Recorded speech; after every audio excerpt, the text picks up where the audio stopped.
We may be just at the beginning of a silver rally. In fact, some feel that we haven't even started yet. In this video, we'll discuss exactly what could be in store for silver as we explore.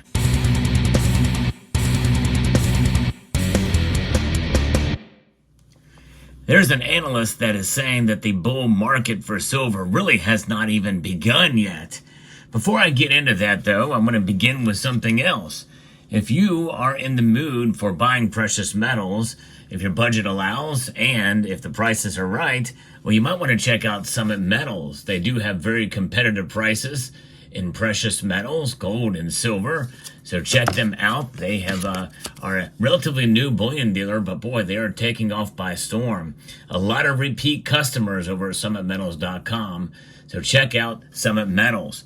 And I say that at the beginning because a lot of people are really confused, I guess, by some of my videos, because very recently I posted a video that was not really bullish on silver, and I lost a couple subscribers on it.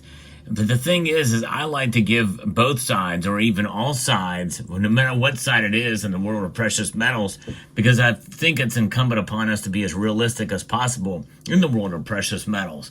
And honestly, videos like that kind of work against my own self-interest, and that is to grow the channel and also to, especially if I'm now sponsored by a bullion dealer, you would think it would be kind of against my self-interest to give negative views on silver that could essentially, effectively, in some parts, think that the price could stay down or even fall.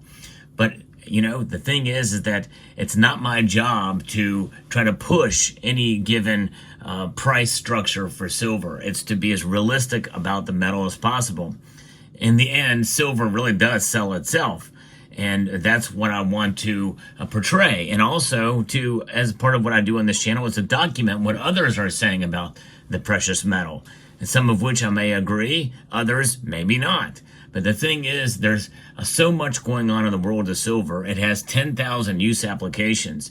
Don't you think that it's going to be very difficult to really, hone down and get an idea as to what silver's demand is going to be, especially when we think that potentially, there's going to be other technologies and efforts to recycle it because it's going to be in demand.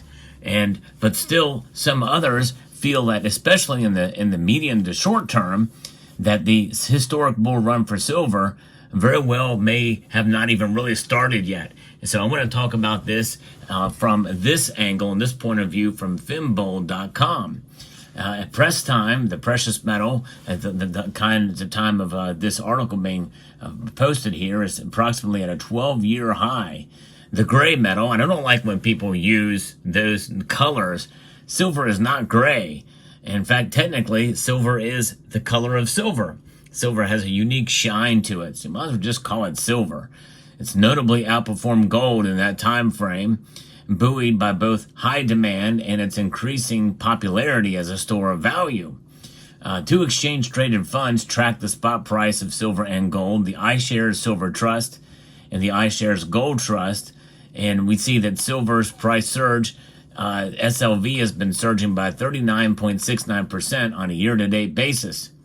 In the same period, IAU, the gold one, has experienced a 31.84% rally. So silver is outperforming gold over the course of the past year. Although market sentiment on both precious metals remains bullish, there are significant concerns about whether the current bull run, particularly in silver's case, is sustainable.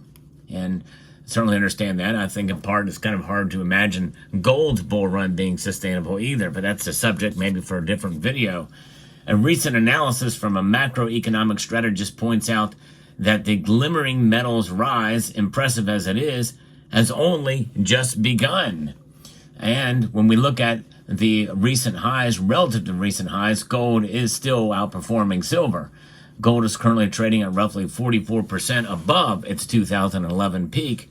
Silver is actually priced approximately 29% below its very own 2011 peak, as Octavia Costa, a Crescent capital strategist, has pointed out.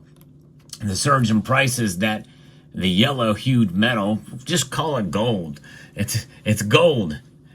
Yellow-hued. What an insanity. Trying to pick apart language to make it work, I guess, for this. As seen can be explained primarily by two factors. One, its role as a hedge against inflation and a store of wealth. And two, renewed investor interest on account of the outsized returns that it has provided in the last 2 years. Costa opined that gold's recent move to the upside is caused by the fact that the markets are already pricing in further interest rate cuts from the Federal Reserve, signaling the potential for another significant wave of inflation.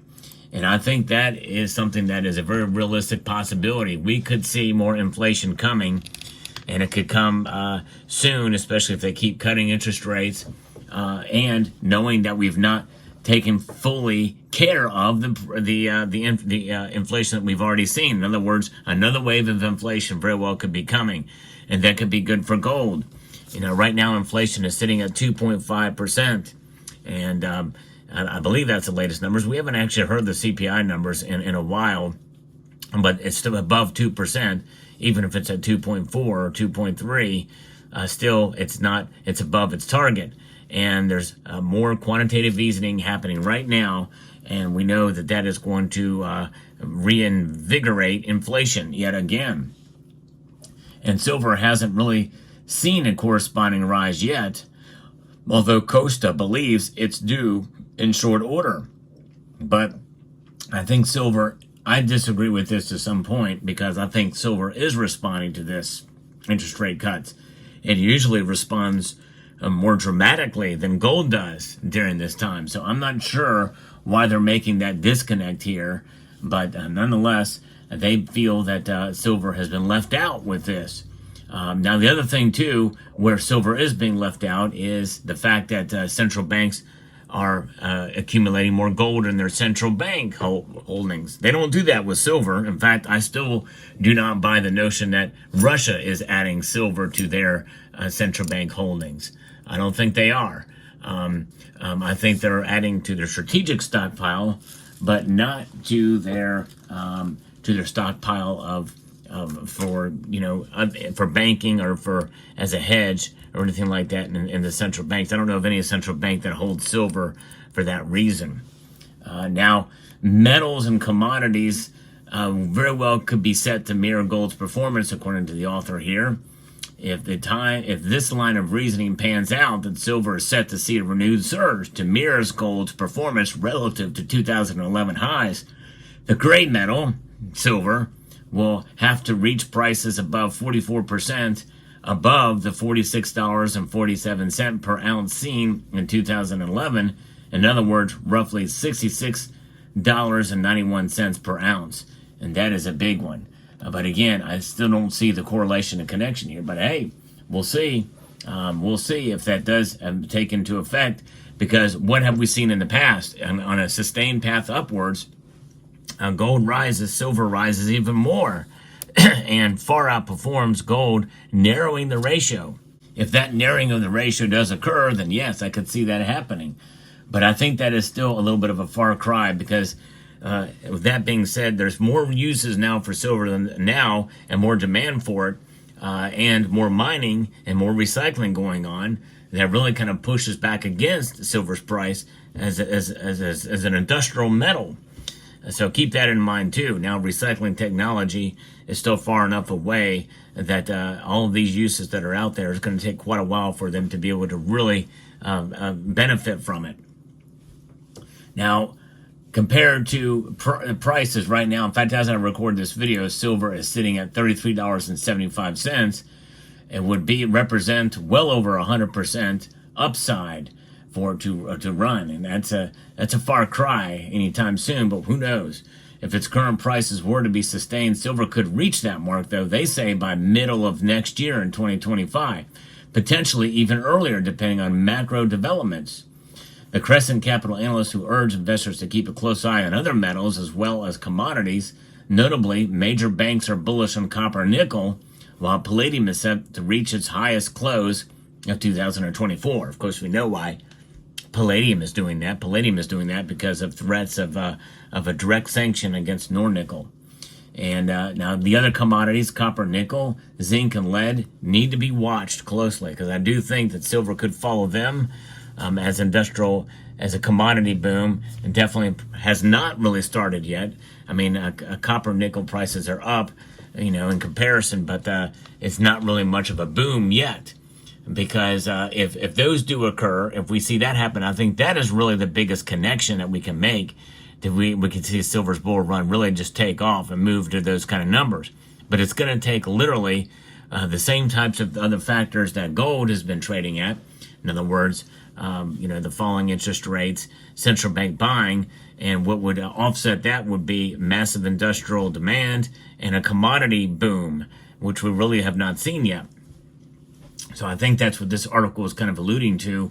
Silver will have a directly benefit from a commodity boom and outperform gold. I said, we'll see. Now remember, there has been times on this channel where I have tracked gold and silver moving in exact opposite directions precisely because of how they move along with copper and nickel.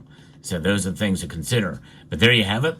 So another point of view, another point of analysis, along with my points of view in there, to the bullish side for silver. So take that into account.